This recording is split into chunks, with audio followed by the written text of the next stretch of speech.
High, আমাদের অর্থমন্ত্রী নির্মলা সীতারামন বেশ কয়েক মাস আগে বাজেট পেশ করেছিল।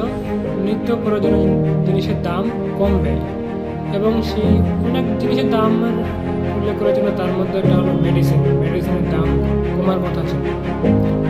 ভালো কথা, আগে ছিল 12%, সেটা কমে হয়েছিল 5%।